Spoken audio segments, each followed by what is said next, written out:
বশির খানের ফাঁসি চাই, ফাঁসি ফাঁসি ফাঁসি চাই, বশির খানের ফাঁসি চাই, ইকবালের ফাঁসি চাই, ইকবালের ফাঁসি চাই, কারিগলের ফাঁসি চাই, জুন্নের ফাঁসি চাই, ইকবালের ফাঁসি চাই, ফাঁসি ফাঁসি ফাঁসি চাই, জুন্নের ফাঁসি চাই, ফাঁসি ফাঁসি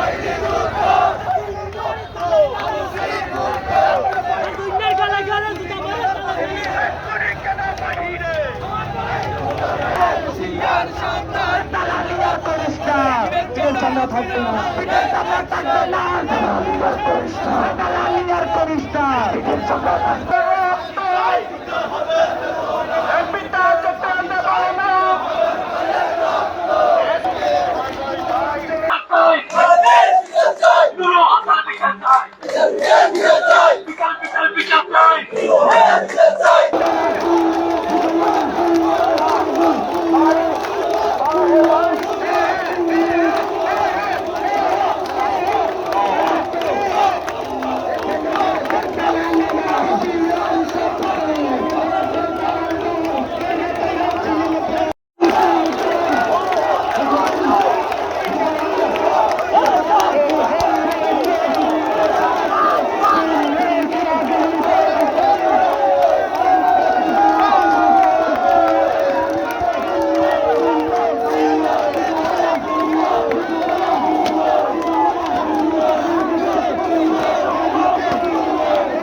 পুষ্পতলিকা দাহ করার পর কেউ যাবেন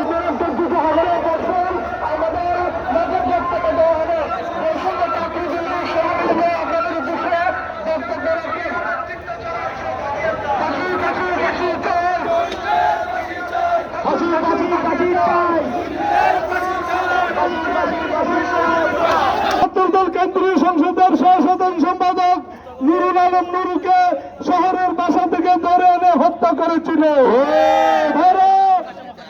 হাসান মুসাকে হত্যা করেছিল। আমি নিজেও নির্যাতিত, আমার মা বাবার জানাজা পড়তে জানে, আমার মা বাবার কবরে লাশ দাফন করতে জানে, আমার মা বাবার কবরে জিয়ারত করতে জানে।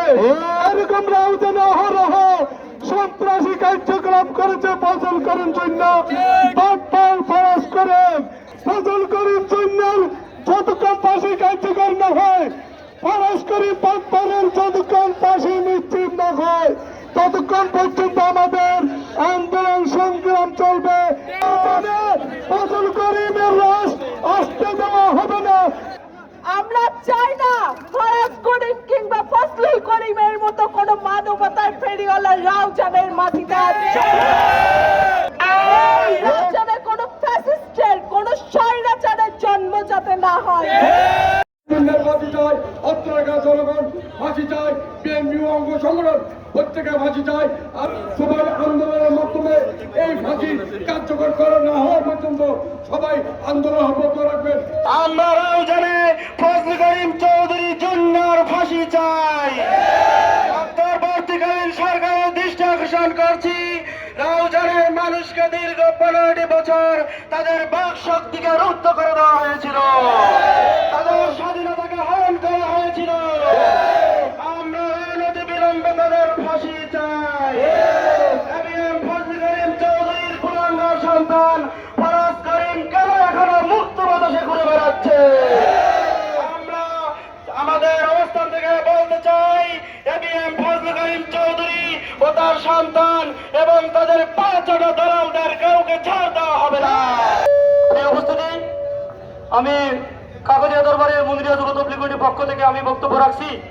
সময়ত উপস্থিতি, রাউজানের সাবেক এমপি গত 2010 সাল থেকে 24 বছর ধরে আজকে রাউজানের মধ্যে অকথ্য ভাষায় জুলুম, নির্যাতন, গুম, খুনের মতো এরকম অসংখ্য মানবতা বিরোধী কাজের আঞ্জাম সে দিয়েছে। আমি আজকে আমরা শুনলাম তাকে মানবতা বিরোধী অপরাধে মানবতা বিরোধী যে ট্রাইব্যুনাল, সেই ট্রাইব্যুনালে আজকে হাজির করা হচ্ছে। আমি আজকে সমাবেশ থেকে সম্মানিত ট্রাইব্যুনালের মাননীয় বিচারকবৃন্দ এবং যারা প্রসিকিউটরের দায়িত্ব পালন করবে ওনাদেরকে আমি বিনীতভাবে অনুরোধ জানাতে চাই, এই লোকটা অসংখ্য খুন গুম এবং অসংখ্য মানবতা বিরোধী অপরাধে সে জড়িত ছিল এবং তার সে পুত্র জড়িত ছিল, তার একটা বিশাল বাহিনী ছিল। এদের আগুনের মধ্যে কেউ তার মতের বিরুদ্ধে গেলে কেউ এলাকায় আসতে পারেনি। জমির দিন পারভেজুল্লাহ সামনে রাজধানী ঢুকতে দিব না, সামনে রাজধানী ঢুকতে দিব না। প্রশ্ন করবে চতুর্থ সাল আছে সামনে রাজধানী ঢুকতে দিব না, তুষারদেরকে ভবিষ্যতে রাজধানী জীবনে ঢুকতে দিব না।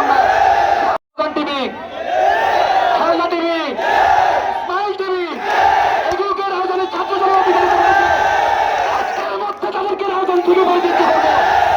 মানবতার নাটক করে চাঁদাবাজি করেছিল দারাজ করিম চৌধুরী, সোশ্যাল মিডিয়ায় সারা বিশ্বের কাছে দেখিয়েছিল সে মানবতার ফেরিওয়ালা এবং অনেক সকল নেতারা তাদের পাশে এসে দাঁড়িয়েছিল। আমরা শুধু ফজলে করিম জিন্না নয়, দারাজ করিম নয়, আমরা সে সকল নেতাদেরকেও দ্রুত গ্রেপ্তারের দাবি জানাই। কারণ এই ফারাজ করিমের জন্য এগুলো একদিনে প্রতিষ্ঠিত হয়নি, তাদের পাশে এই সমস্ত সকল রাজনৈতিক নেতারাও ছিল। আমি উদাত্ত কণ্ঠে আহ্বান জানাবো, শুধু আওয়ামী লীগের নয়, যে সমস্ত রাজনৈতিক দলের নেতা এই জুন্নার দ্বারা লিঙ্ক হয়েছিল সকলকে বিচারের আওতায় আনা হোক, নয়তো বৈষম্য বিরোধী ছাত্র আন্দোলন আরেকটা বিপ্লব সংগঠিত করবে।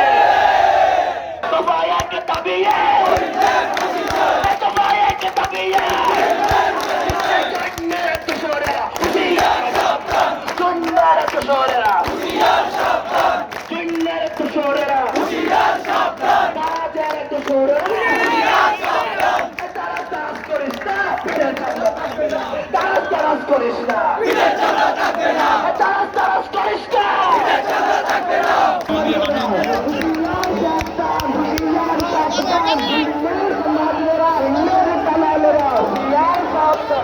একটা দালাল ধরো, বলে ধরো, একটা দালাল ধরো, গেলি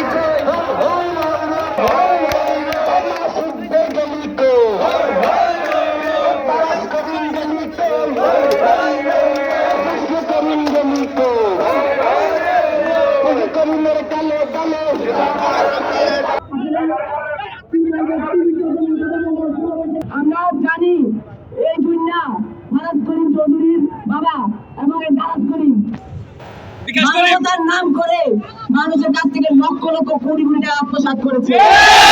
এই দুনিয়া মানুষের সামনে একটা মুখ দেখাতো, কিন্তু পেছনে তার ভয়ঙ্কর একটা রূপ ছিল।